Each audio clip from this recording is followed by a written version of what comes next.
All right, hello everybody. Pleasure to be here. I didn't realize I'd be on the big stage for this lightning talk, but this is awesome. I've spoken into my computer for the last 2.5 years, so here we go. My name is Mark Saunders. I'm a manager in the Spectrum Policy Branch at ISED, which is Innovation, Science, and Economic Development Canada. And it's my pleasure to be here and walk you through some of the spectrum access initiatives that we have going on. Next slide, please. So the purpose of the presentation today is to give you an overview of Canada's spectrum management program, as well as highlight some of the recent spectrum initiatives that our branch has undertaken. And also really it's to start a dialogue on how we can further support Indigenous connectivity through spectrum access. Next slide. So the first part is really an overview of the program and some background on spectrum, and then we'll get into some of the access initiatives themselves. Next slide. So spectrum management, and you can just skip to the next slide actually. So I'm kind of starting with some basics here. I know this seems like a pretty spectrum savvy crowd, but I don't always like to assume that everyone knows what I'm talking about. What do we mean by spectrum? Well, it's short for radio frequency spectrum, and it's essentially the different radio frequencies over which wireless communication travels. So think of it as invisible pipes through the air. It's used by all kinds of wireless devices, such as your smartphones, healthcare monitoring, even your garage door openers. So it's used quite a bit. Next slide. So this is just kind of a visual representation of spectrum.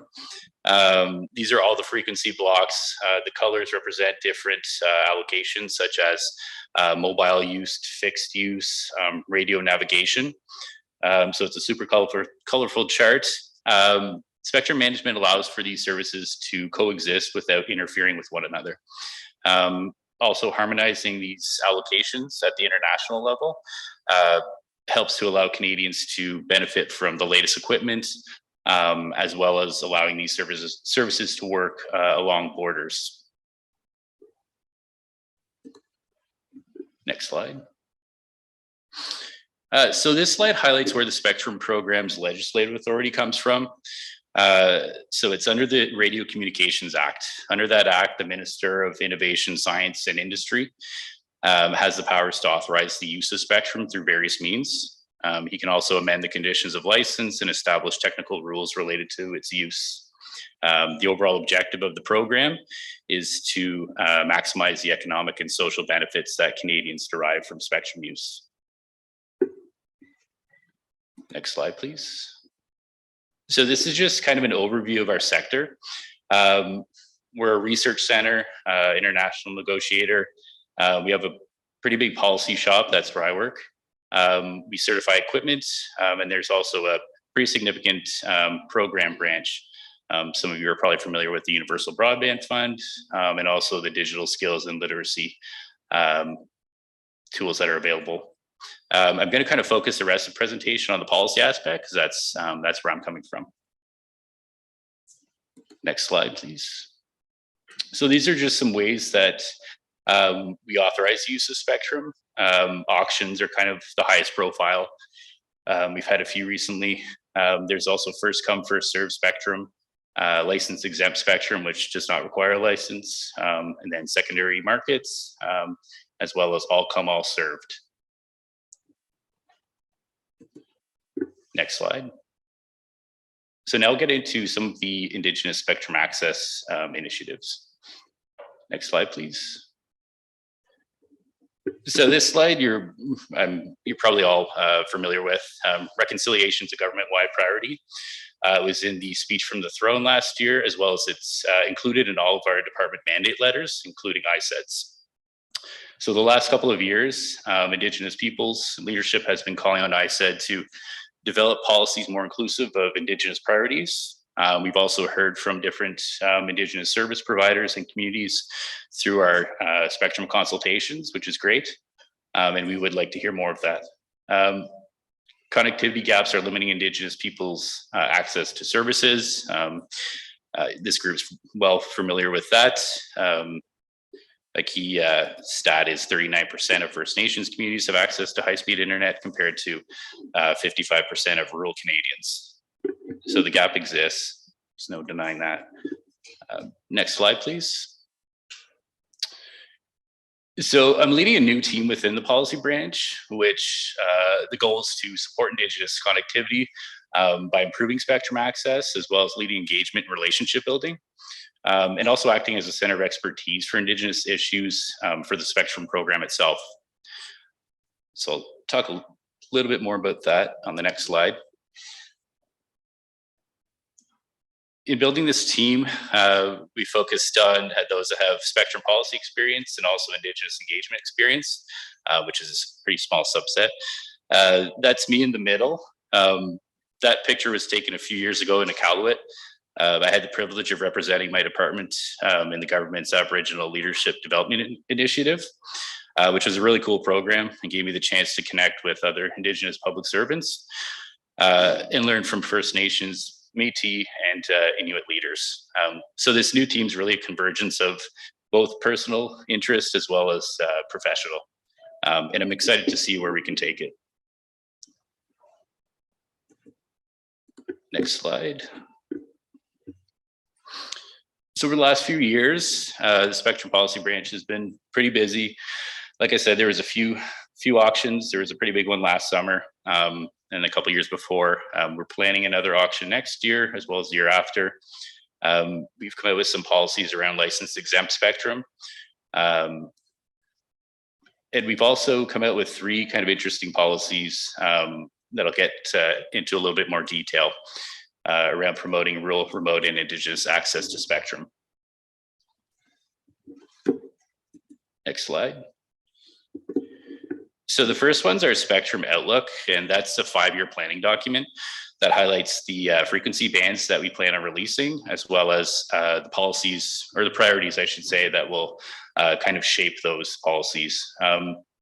So this was published in September. The comment deadline is November 21st, if you're interested in commenting. But what's kind of significant about this one is, for the first time, Indigenous connectivity is highlighted as one of the 5 key priorities. Next, we have the new access licensing consultation. So what this seeks to do is make licensed unused spectrum available to those that want to make use of it.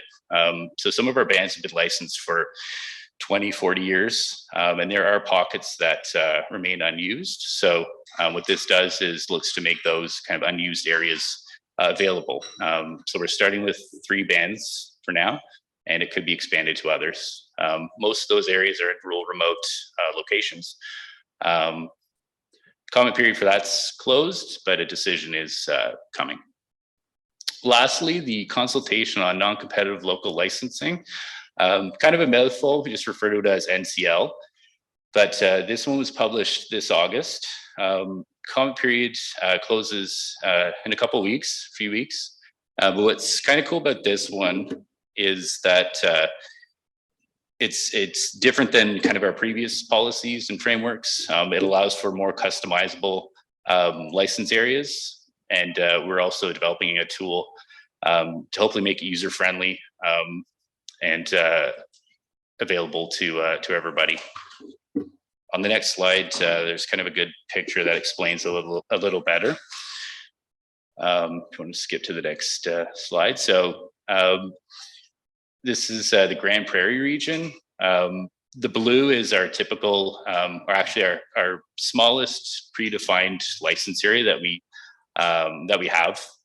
But what this policy or licensing framework is going to seek to do is allow you to draw a contour around the specific areas that you wish to get a license for.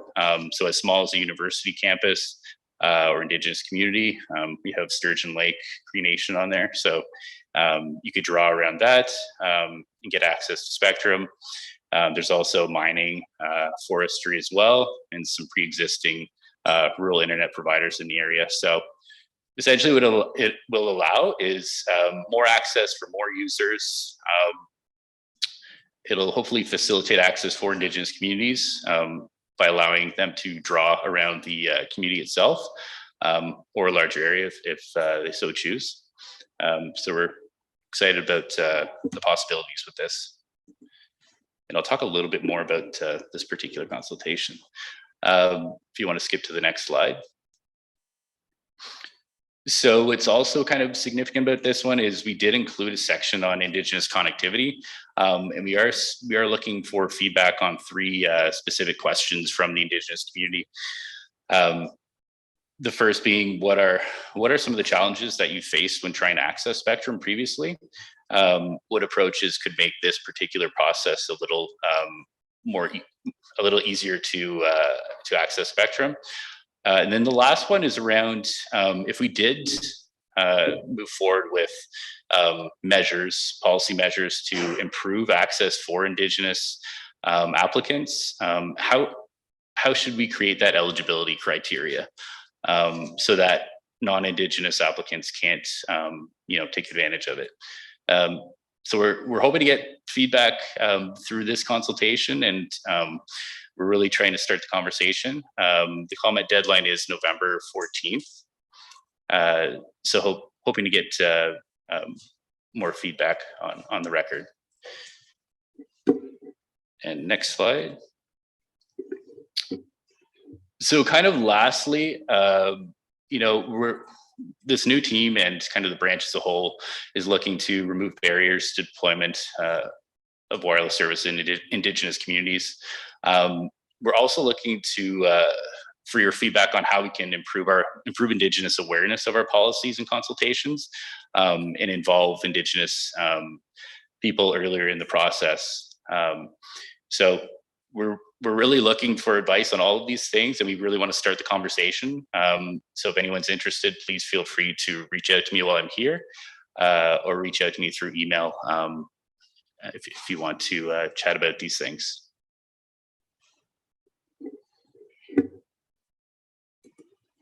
So I think that's it for my lightning talk. Appreciate the time, and looking forward to connecting with you all throughout the week. Thank you.